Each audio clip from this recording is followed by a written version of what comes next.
सभी के साथ अब हनुमान जी भी राजमहल से प्रस्थान कर चुके होंगे। अब मुझे श्री राम के कक्ष में प्रवेश करने से कोई नहीं रोक सकता। श्री राम जी को अब मैं ब्रह्मा जी का संदेश दे सकता हूं।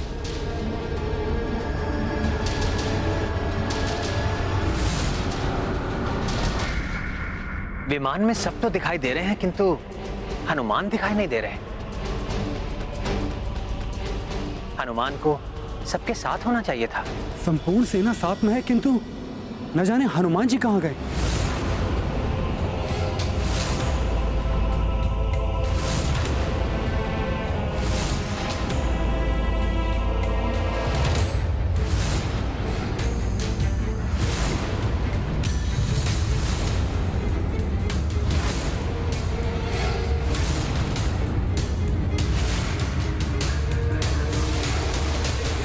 प्रतीत हो रहा है हनुमान सबके साथ नहीं गए, अर्थात वो अभी भवन में ही है।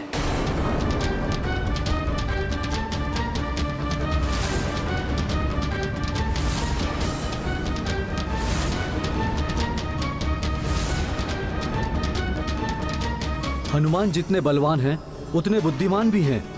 यदि उन्होंने यमराज को राजभवन में देख लिया तो शीघ्र ही समझ जाएंगे कि यमराज क्यों आए हैं यहाँ पर। मैं आपसे सहमत हूँ वरुण देव। फिर यमराज को तो एक क्षण के लिए भी वहां नहीं रुकने देंगे हनुमान। किंतु हनुमान सेना के साथ गए क्यों नहीं? यमराज को तो ज्ञात ही नहीं है कि हनुमान भी वहीं पर है।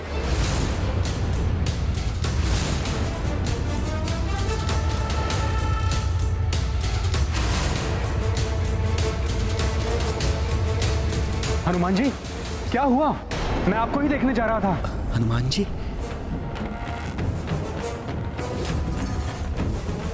हनुमान जी यहाँ रुक कैसे गए? इन्हें ज्ञात तो नहीं हुआ कि मैं अब क्या करूं? सर्वप्रथम तो मैं अपना रूप परिवर्तित कर लेता हूं।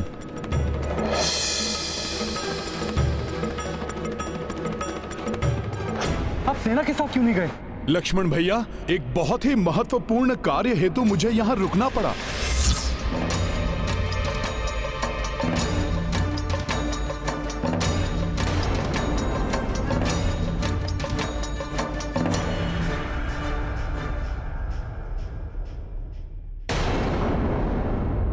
मुझे क्षमा करें प्रभु,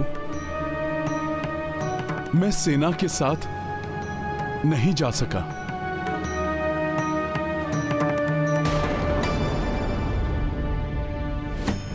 यदि हनुमान जी ने न जाने का निर्णय ले लिया तो मैं अपने उद्देश्य में कदापि सफल नहीं हो पाऊंगा।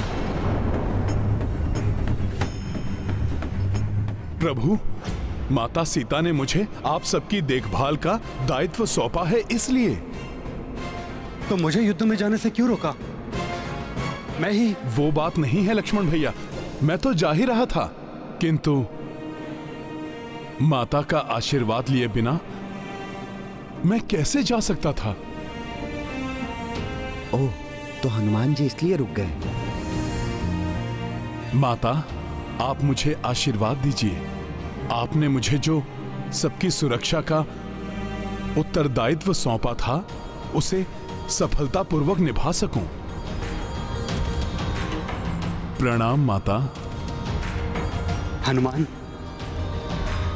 माता का आशीर्वाद सदैव पुत्र के साथ होता है। जाइए और उन गंधर्वों को उनके कृत्य का फल प्रदान कीजिए। हाँ लक्ष्मण भैया, आप भी प्रभु का पूर्णतया ध्यान रखिएगा।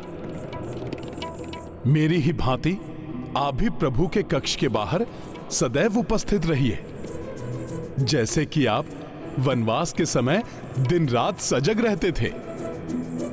कहीं ऐसा तो नहीं कि मेरे आने के पश्चात आपका वो अभ्यास छूट गया हो? जहां श्रद्धा और समर्पण हो वहां कोई अभ्यास नहीं छूट सकता हनुमान।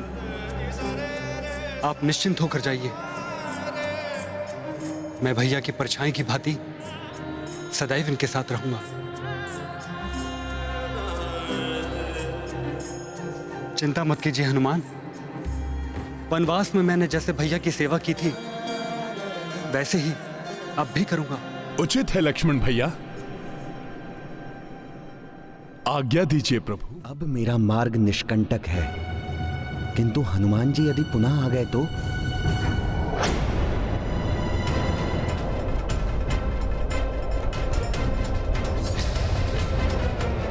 प्रतीत होता है कि हम अपने ननिहाल कैकई राज्य के निकट पहुंच रहे हैं, किंतु ये अंधकार। भरत, ये अंधकार गंधर्वों की उपस्थिति से उत्पन्न हुआ है यहाँ। परंतु हनुमान जी कहाँ हैं? उन्हें तो हमारे साथ होना चाहिए था। उन्हें ही तो गंधर्वों को परास्त करने का और उनके अस्त्रों को निष्क्रिय करने का अनुभव है। लव, सावधान हो जाओ। हाँ कुश, अब किसी भी क्षण हमारा सामना गंधर्वों से होने वाला है।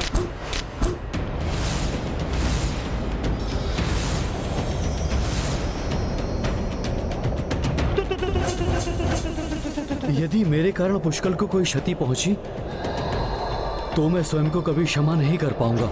मामा श्री क्षति पुष्कल या किसी अन्य को नहीं, गंधर्वों को पहुंचेगी, क्योंकि हनुमान के कारण हमें इन गंधर्वों के अस्त्रों को निष्क्रिय करने का रहस्य ज्ञात हो गया है।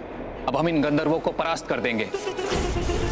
रघुवंशियों को हमारे अस्त्रों की काट के बारे में हनुमान के कारण ज्ञात हो गया है, अतः सावधान रहना गंधर्व वीरों।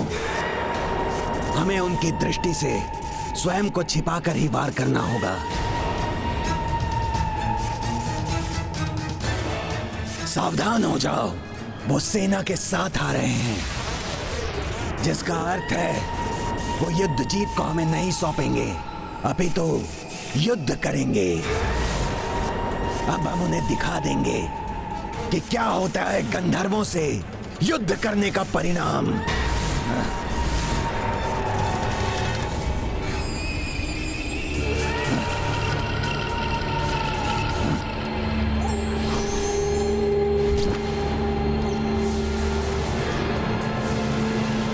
सावधान हो जाइए, गंधर्व हम पर वार कर रहे हैं।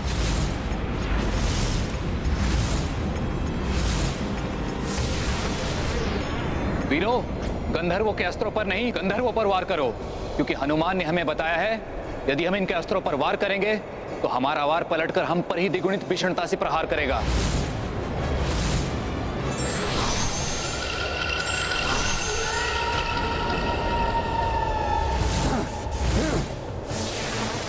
वो रहे गंधर्व सैनिक।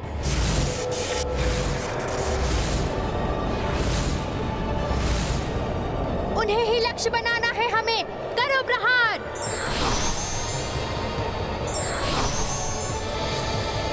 ये अस्त्रों से वार कर करके कंदराओं में छुप रहे हैं।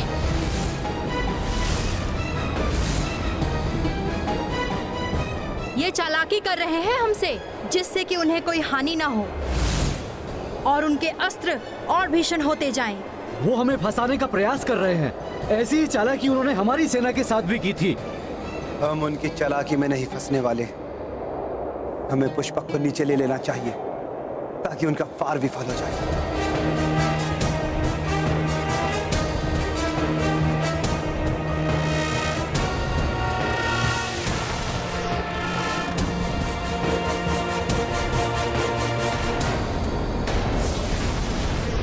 इनके अस्त्र भी अपना लक्ष्य स्वतः ही परिवर्तित करके अब भी हमारी ओर आ रहे हैं।